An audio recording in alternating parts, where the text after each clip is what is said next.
De todos os temores me livrou o Senhor Deus. De todos os temores me livrou o Senhor Deus.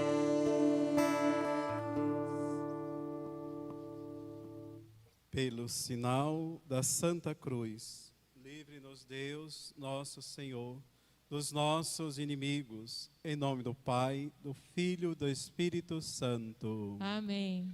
Louvado seja o nosso Senhor Jesus Cristo. Para sempre seja louvado e nossa Mãe Maria Santíssima. Mais uma vez, quero acolher a todos que nos acompanham neste momento para esta celebração, onde hoje já vivemos a solenidade das duas colunas da igreja, que é Pedro e Paulo.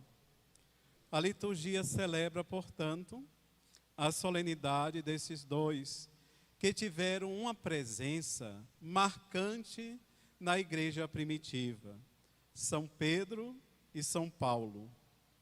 Pedro, discípulo de Jesus, escolhido por ele como o primeiro Papa, e Paulo, o primeiro missionário, que levou a igreja ao mundo. Os dois personificaram a identidade da igreja como discípulo e missionário. A celebração de hoje, portanto, recorda que duas pessoas tão diferentes, de pensamento, mentalidade, de instrução. Pedro era um pescador matuto, Paulo era um intelectual, mas não conhecia Jesus. Mas ambos, quando conheceu a Jesus, pôde viver intensamente o mesmo ideal, de viver primeiro a fé, depois buscar tantos a ser também através deles, ser levado para aquele que é de fato o nosso porto seguro. Ora, e as leituras, a liturgia de hoje vão nos falar sobre isso. A primeira leitura, aparece Pedro preso pelas autoridades para agradar os judeus, com data marcada até para morrer. Vemos, por outro lado, o testemunho que gera oposição e perseguição. Nós temos, de fato, de nos colocar diante de uma posição. Ou somos de Cristo ou não.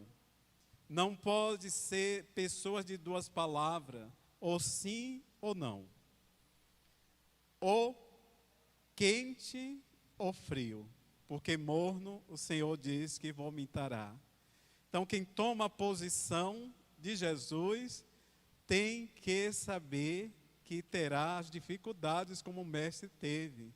E até perseguições como esses dois baluartes. Portanto, gera o testemunho que gera também oposição e perseguição diante dos poderosos, das autoridades daquele tempo. Ora, a atitude da igreja, que unida se solidariza e reza por Pedro, e veja o poder da oração, a presença efetiva de Deus na comunidade da igreja, que atende e liberta a Pedro. Por isso nós dizemos que Cristo liberta de todas as prisões, física e espiritual. Como precisamos ir ao encontro de Jesus para que Ele nos liberte, para que nos tornemos livres, para que possamos de fato fazer um caminho envolvido por esta graça, por esta presença, como Pedro e Paulo. Paulo também, nós vimos que estava preso, prestes a morrer. Um caminho a ser seguido por todo cristão. Escreve, portanto, o seu testamento espiritual de sua vida a serviço do Evangelho. E diz Paulo: estou pronto, chegou a minha hora, combati o bom combate, terminei